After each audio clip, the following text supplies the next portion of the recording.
Hi y'all, and welcome back to my channel, and welcome to another beauty tag video. I'm trying to do more of these because I'm trying to take my channel into a potentially less consumeristic sort of, less review-based, less haul-based, and really focused on being a little bit more introspective about it, which I've been doing for a while now. But this was a tag that I saw BeautBean do. Y'all know I love her. She is queen. She is bae. And I don't know if she created this tag or if it was someone else. I will leave that down below with correlating channels and correlating videos to give credit where credit is due. I will apologize for my ignorance up front, but this is the My Makeup Year 2020 tag / worst and overhyped releases of 2020. Now, if y'all know anything about me at this point, if there was one thing that I loved doing in 2020, it was trashing companies and brands. I've reached the point in my life where I don't have time to deal with any sort of nonsense, and I've reached the point with myself where I feel that it is warranted for me as a consumer to give my unwanted opinions. I always love it when y'all comment down below and are like, thank you so much for your more anti-consumer stuff. It's really helped me with like my low buys and stuff like that. I get so happy when I hear stuff like that because I'm like, I feel like I helped a little bit. So there aren't that many questions. There's only 10 questions here. So why don't we just get into it? Question number 1 is brands I fell in love with this year, or last year, as it were. This is definitely a little bit of an outdated tag. I was actually clearing out my phone, like pictures and stuff like that, and I was going through screenshots, and I'd screenshotted the video and the questions, and I was like, oh yeah, I was gonna do that. So here we are doing it a little bit today. I guess late is better than never. So, brands I fell in love with this year. 2020 was definitely the year of indie companies for me, so I would have to say kind of toward the top of the list would be Kaleidos Makeup, would be Give Me Glow Cosmetics, and I honestly think that's pretty much the majority of the brands that I fell in love with last year, because last year 2020 was kind of like a finding new brands and kind of falling out of love with other brands, which is question number 2. But I really have kind of gone on that indie train where I want to use more products from less mainstream companies, mostly because, like I said, I've become disenchanted and fallen out of love with a lot of those mainstream companies that I used to purchase a lot from and that I used to rep a lot and push a lot on my channel. Back in the day when I used to think that just because you were a mainstream high-end brand that you were going to guarantee quality. And I have learned the hard way that that is most definitely not always the case. Y'all know I adore Give Me Glow single eyeshadows. I have a lot of, Midas Cosmetics is also another one that I've fallen in love with. I have a lot of eyeshadow palettes from them that I absolutely love. So it's been kind of a fun bit in the year where you kind of just see that like easing away from the high retail and sort of moving more forward with those independent companies. Because let's be real, I mean, come on, moving forward, it's all support local business. I mean, oftentimes the indie companies that I'm looking into and that I'm looking to support, I mean, not sure if I'll even be able to have it by the time this video goes up, but Kaleidos Makeup, I'm dying for that Club Nebula palette because that color story, that aesthetically,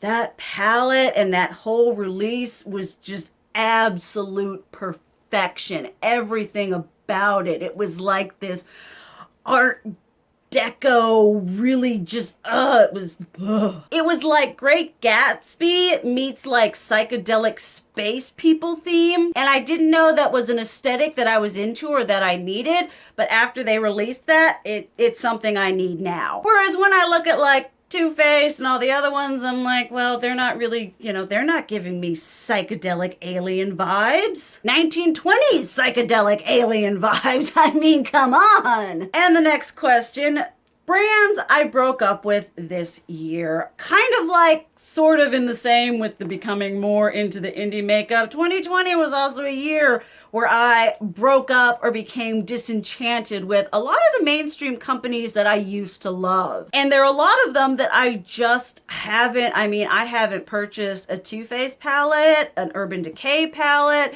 a Tarte palette, a Lorac, Smashbox. There's just this sort of group of those high-end companies that just aren't doing it for me, that I'm not really interested in purchasing from for one reason or another. Y'all will know that if we're talking about official breakups, as in I'm not buying their products, period, we have Jeffree Star, which is something I honestly didn't think that was ever gonna happen on my channel, because y'all know I have had a love relationship with his products for quite some time. But there's also a lot of really problematic shiz going down with that, so we had to cut the umbilical cord there. And again, you know, Too Faced, I'm not really buying anything from them. They've discontinued a lot of the products that I used to love. I'm not buying from Lorac anymore. I'm not really buying from Urban Decay.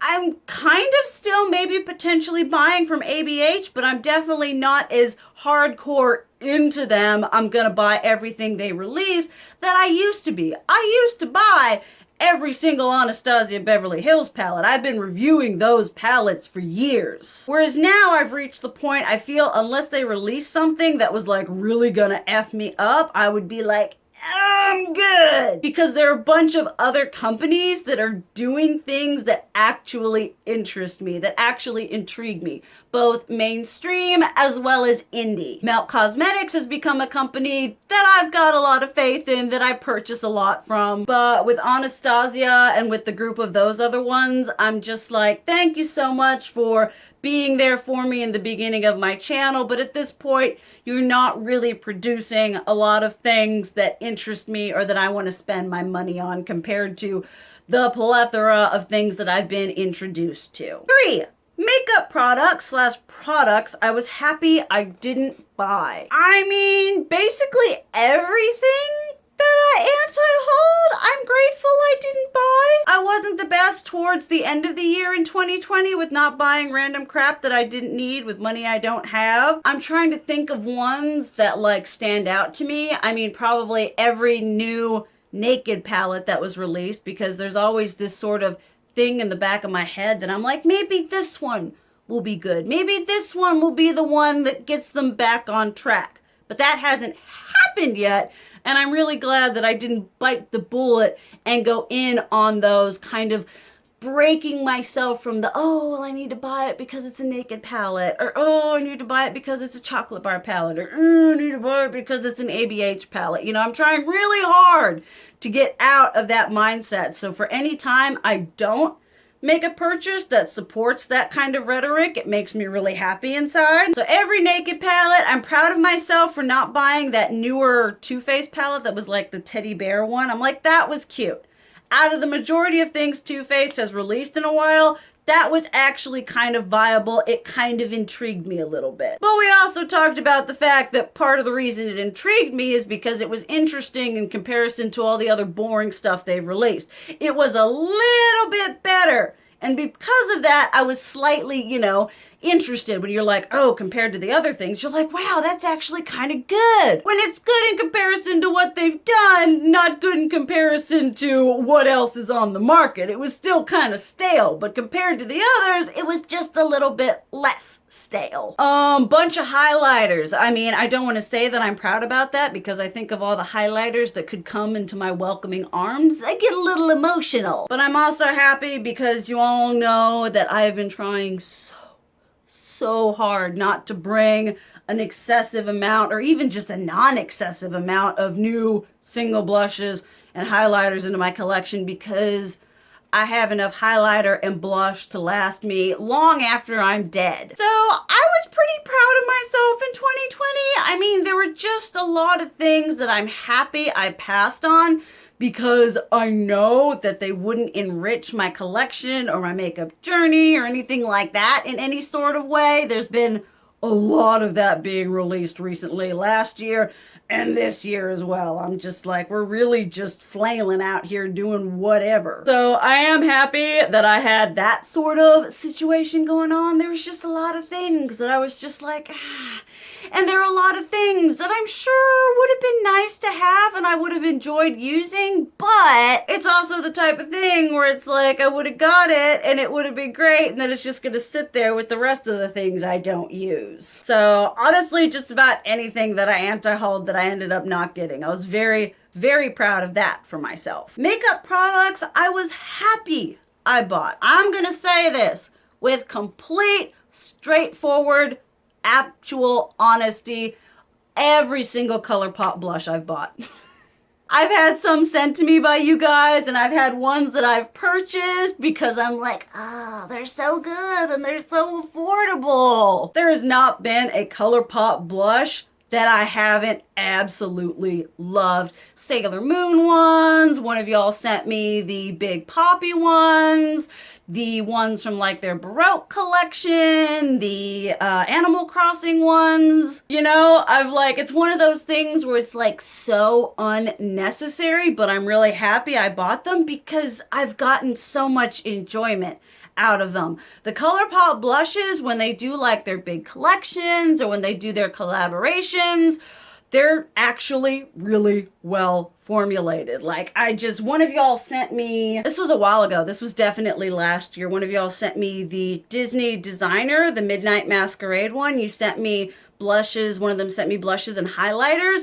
I think that was the turning point for me, being like, this is actually some bomb diggity quality. And it kind of opened up that floodgate for all the other, I think I've got like lots of Colourpop blushes. And I do love a really well formulated blush. And I love an affordable, really well formulated blush. So basically, like I said, every single Colourpop blush that I've purchased within the recent whatever, I'm happy I have because they bring me a lot of joy. Another thing that made me really happy that I purchased, I believe it was 2020, was the Viseart Grand Pro 3. As well as I did the last Sephora purchase I made was something skincare from Tatcha and the Viseart Grand Pro Dose 1. I think it was 1, the first all matte one, and then they have an all shimmer one, and then the Grand Pro 3, which is my end all be all holy grail. But I'm really happy I purchased it because I've gotten a lot of use out of it, and both of those have become two of my absolute favorite palettes. It's like if I have to choose two,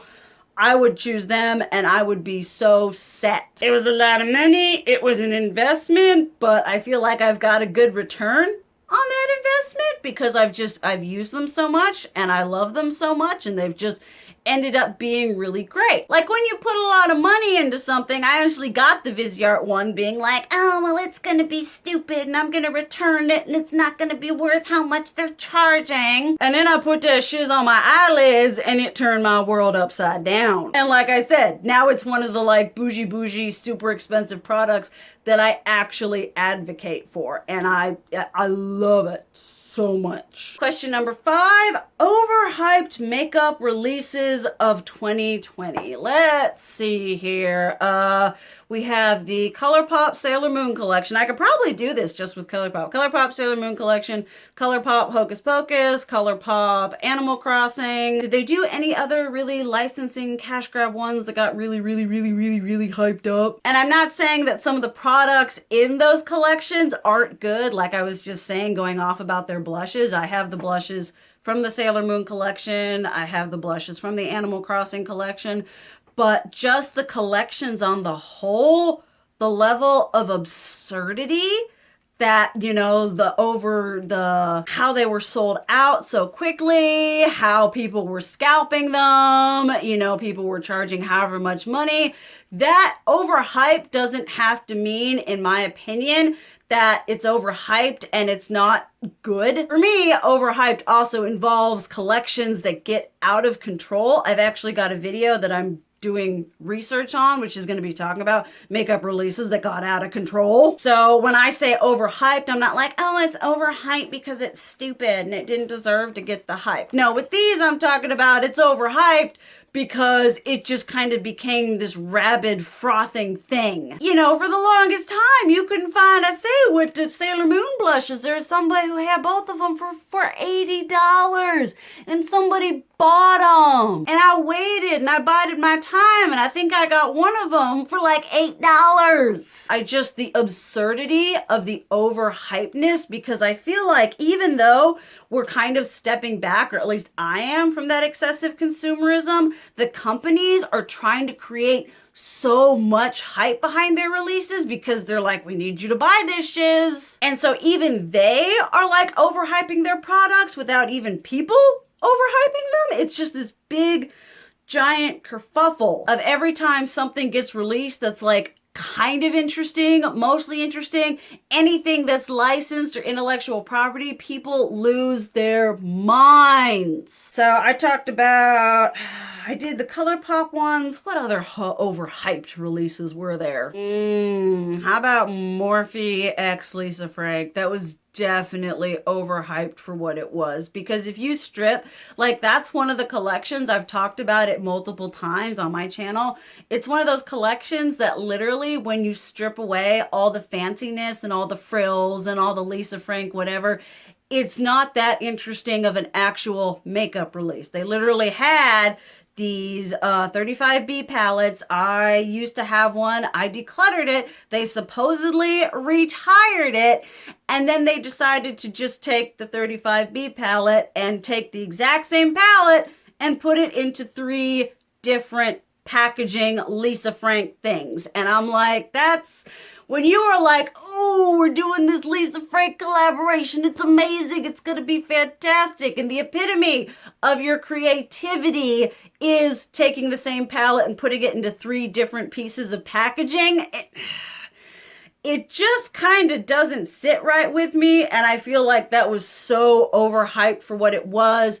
They were procking on all of the Lisa Frankness, and in reality, you take all the Lisa Frankness off of it, and it's like no one would have bought it. It's like, ooh, it's a repurposed 35B palette. Because when I first anti-hauled it, I was like, I don't know about y'all, but it looks like the 35B palette. And then I found out it really was, and I'm just like, that's not cool. You supposedly retired that thing. It's like a level of laziness that they're like, well, we're so amazing. We're doing this thing with Lisa Frank, but you can't afford to make a new, different curated palette for one, let alone all 3 of the palettes you released. I mean, it was a collector's nightmare, because if you're buying it because you want the Lisa Frank stuff, you gotta pay for the 3 different palettes to have all the Lisa Frank things, but it's just the same palette. I mean, I think it was like a little bit rude and definitely overhyped, especially overhyped for what it was at its basic makeup core.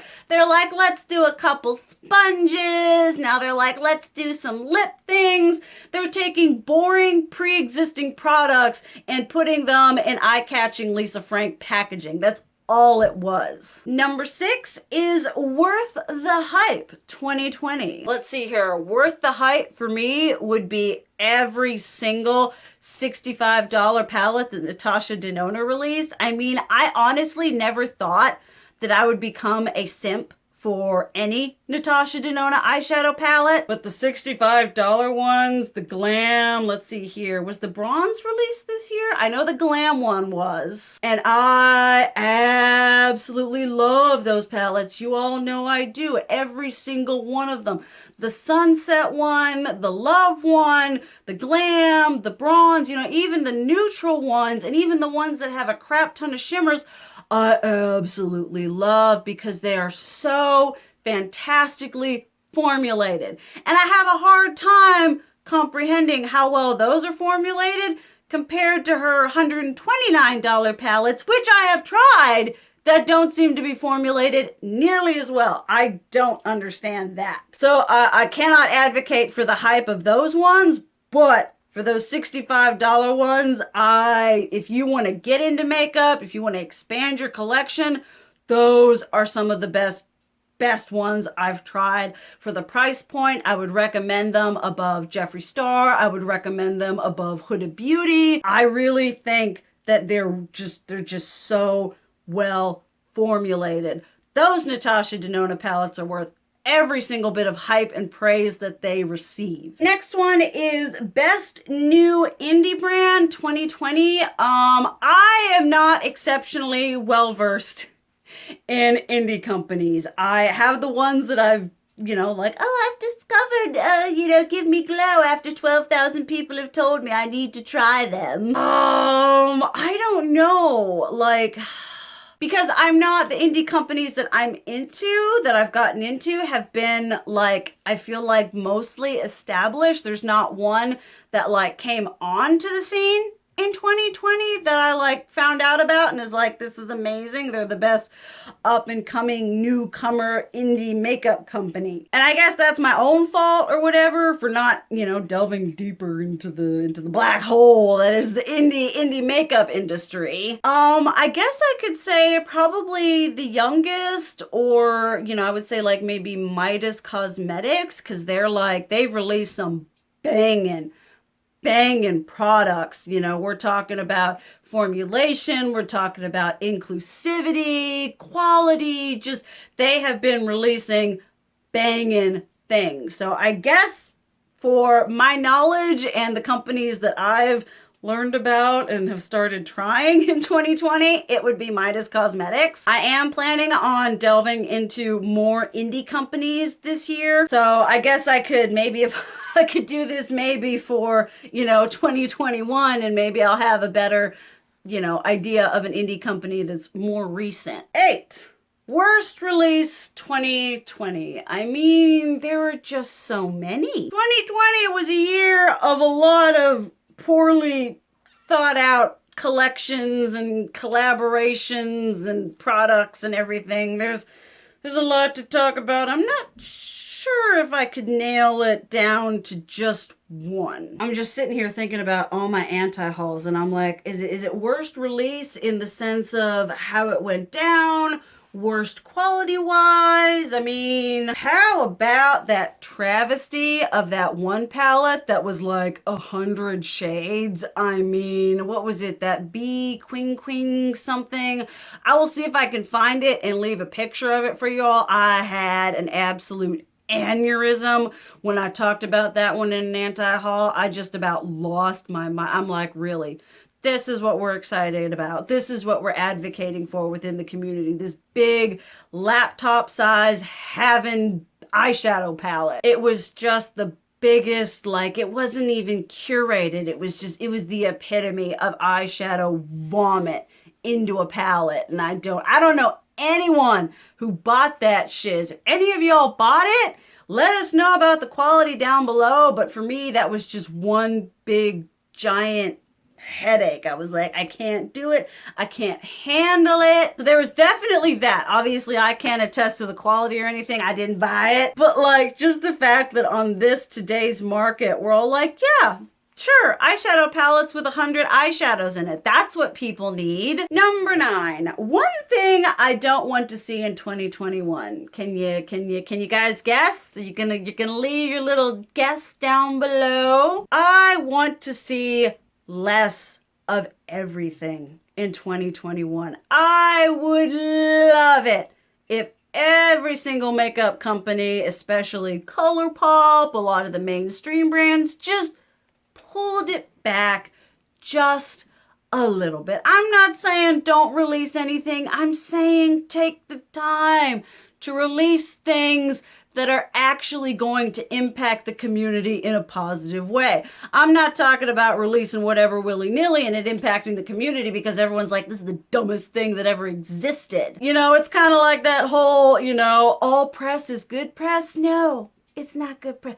Actually take the time. I need less saturation. I need these companies to take a minute and like not release something. I just want to see less of this incessant rainstorm of just all these things being released. It's gotten to the point where it's just too much. And I would like to see the time taken to do more curated collections, to do, less large, because Colourpop releases a big collection like once, twice a month. You know, we're talking lips products, blushes, bronzers, Super Shock highlighters, eyeshadow palette, eyelashes. You know, they just always have to have so many different elements in each collection. I'm just like, calm down. Take some time, actually curate this shiz,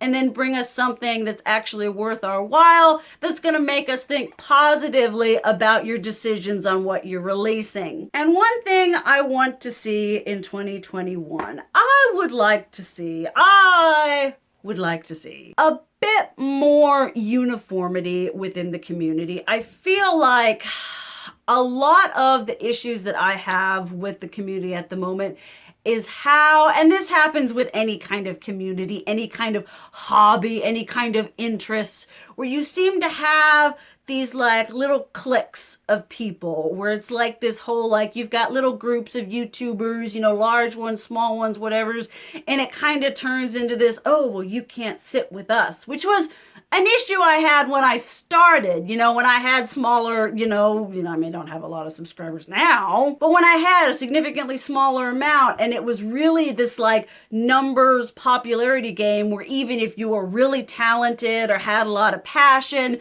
people didn't really look at you or consider you viable or a content creator unless you had a larger amount of subscribers. And I understand that, you know, like social media reach and pull and everything like that, you know, and it's not like someone with, you know, over 100,000 subscribers is going to look at me and be like, oh yes, I want to collaborate with that person who only has 16,000 subscribers. You know, I understand that, but at the same level, I want to see more helping each other out. You know, like when anyone comes to me and they're all like, well, how did you start YouTube? I'm not going to be all like, well, I'm not going to tell them because I need to keep my secrets to myself. I'm like, this is what I did.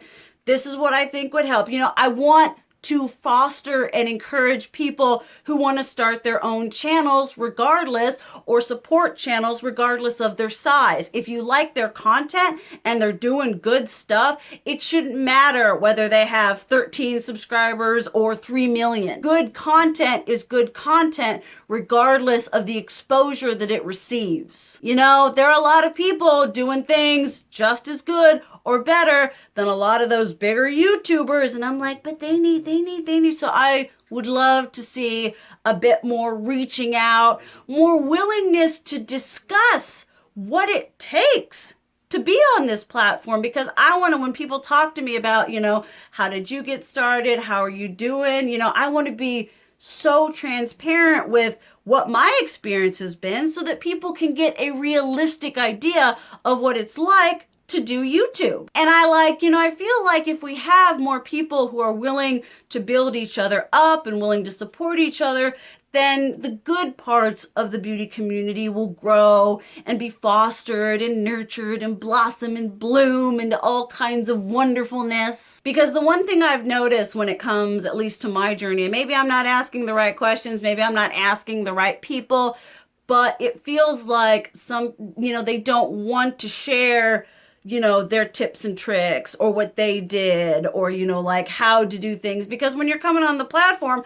you have no idea what you're doing. You're like, okay, all right, how do I work this out? It goes on beyond just like, oh, I bought a tripod and I bought some lighting. I mean, when I started out, I had a selfie stick that I had stuck into a flower vase, and I had socks pushed into it to keep it from flipping around like that when I was filming. That was my tripod. Because oftentimes there's this like idea of like, oh, well, you have to get a, you know, YouTubing camera. You have to get lighting. You have to have a perfect background. I mean, if you guys look back on my videos, yeah, they weren't very pretty, but I started out just like I had no lighting. I was using natural light, and I was just like, hi, I am a hot mess, but I'm creating content because it's what I want to do. So I would really like to see sort of a more welcoming, sort of a, you know, a content creator is a content creator regardless of their subscriber count. They're still putting effort in, they're still putting work in,